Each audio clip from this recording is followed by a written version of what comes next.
Saudara-saudari yang dikasihi Tuhan, salam sukacita, berkah dalam. Sudahkah kita memberi senyum hari ini, Kamis 6 April 2023, hari Kamis Putih. Kita awali permenungan kita hari ini dengan tanda kemenangan Kristus dalam nama Bapa dan Putra dan Roh Kudus. Amin. Permenungan kita diambil dari Injil Yohanes bab 13 ayat 1 sampai 15. Ada pesan penting yang disampaikan Yesus dalam Injil hari ini pada bagian terakhir. Sebab aku telah memberikan suatu teladan kepada kamu, supaya kamu juga berbuat sama seperti yang telah kuperbuat kepadamu. Ini pesan Yesus kepada para murid setelah ia melakukan sesuatu. Dan ia berpesan kepada para murid untuk melakukan itu dalam pelayanan mereka. Tentu apa yang dilakukan Yesus itu didasari oleh semangat cinta. Dan cinta itulah menjadi dasar dalam pelayanan Yesus. Dan bagi saya pada saat Yesus melakukan itu, ia mengorbankan segala-galanya untuk keselamatan kita. Pelayanan itu membutuhkan pelepasan, melepaskan sesuatu yang melekat dalam diri kita. Misalnya soal harga diri kita, penyangkalan diri, keluar dari diri sendiri, melawan arus dan cenderung sombong dan angkuh serta egois. Injil mengatakan Yesus melepas jubah kebesarannya, simbol guru dan raja, dan mengambil sehelai kain lenan, simbol pelayanan dan hamba. Dalam Filipi bab 2 ayat 6 sampai 8 dikatakan, yang walaupun dalam rupa Allah tidak menganggap kesetaraan itu sebagai milik yang harus dipertahankan, melainkan mengosongkan diri dan mengambil rupa seorang hamba dan menjadi sama dengan manusia. Bagi saya ini sesuatu yang indah yang dilakukan Yesus dan memberi contoh untuk kita di hari Kamis Putih. Saudaraku yang dikasihi Tuhan, ada dua kegiatan yang dilakukan Yesus pada malam Kamis Putih, malam perjamuan terakhir. Pertama, mengadakan perjamuan malam terakhir dengan murid-muridnya. Dan kedua, membasuh kaki para muridnya. Perjamuan malam terakhir dengan para muridnya menciptakan persatuan, menunjukkan relasi yang akrab dan rasa terikat yang kuat antara Yesus dan para muridnya. Dalam perjamuan terakhir ini, Yesus memecahkan roti, mengambil air anggur, lalu membagikan kepada murid-muridnya. Ini suatu tanda atau simbol dari perayaan Ekaristi yang hingga saat ini kita rayakan.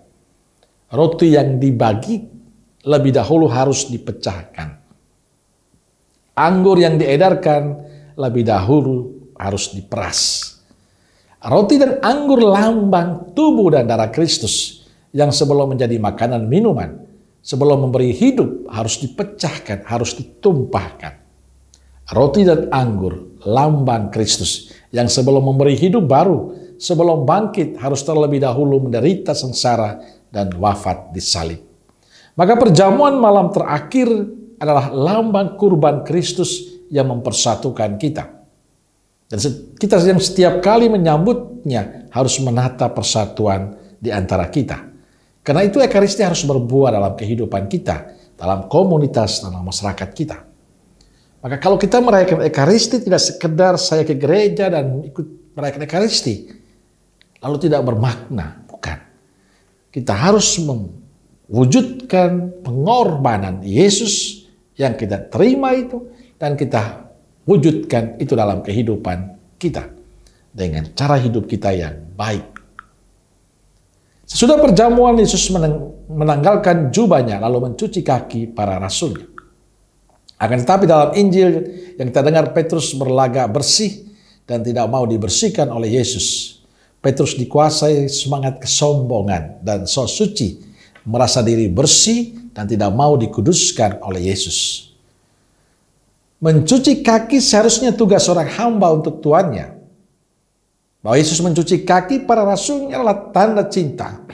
Tetapi terutama menunjukkan betapa Yesus Tuhan merendahkan dirinya. Mengambil rupa seorang hamba untuk melayani murid-muridnya. Dengan tindakan ini Yesus membalikkan semua gambaran palsu tentang ketingkatan dan nilai dalam hidup masyarakat. Dengan tindakan ini Yesus mempertegas apa yang dikatakannya, yang besar di antara kamu harus menjadi pelayan sekalian orang. Saudaraku yang dikasihi Tuhan, mencuci kaki adalah tanda pengabdian dan tanda cinta yang ekstrim. Ini contoh yang diberikan Yesus saat terakhir menjelang perpisahannya. Dan ini bagi saya menarik, yang perlu kita ingat dan kita hidupi dalam kehidupan kita. Saudaraku yang dikasihi Tuhan, dua kisah ini mengajarkan pada kita semangat baru yang ditunjukkan Yesus. Mengabdi dan mencintai dengan cara yang berbeda di tengah kepalsuan hidup ini. Ketika orang membenci kita, ketika orang mengkhianati kita, ketika orang bersekongkol melawan kita, Yesus berpesan, tidak perlu membalasnya. Kita tidak perlu menjadi pengkhianat, kita tidak perlu bersekongkol, tapi kita mencintai dengan tulus.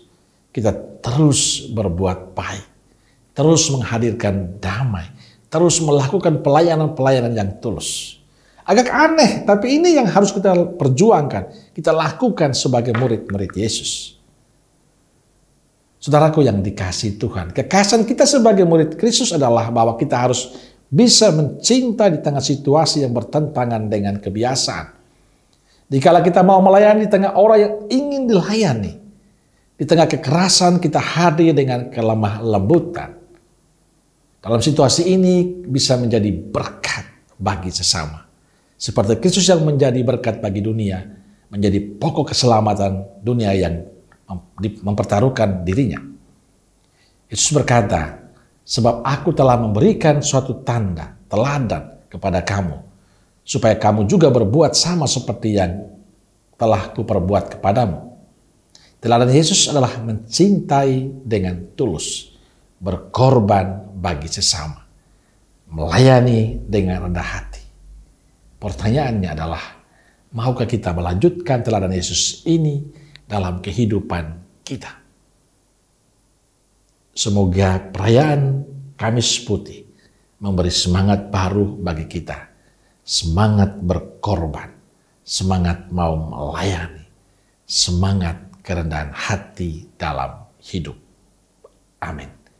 Semoga Allah yang Maha Kasih senantiasa memberkati saudaraku sekalian, Bapa, Putra, dan Roh Kudus. Amin.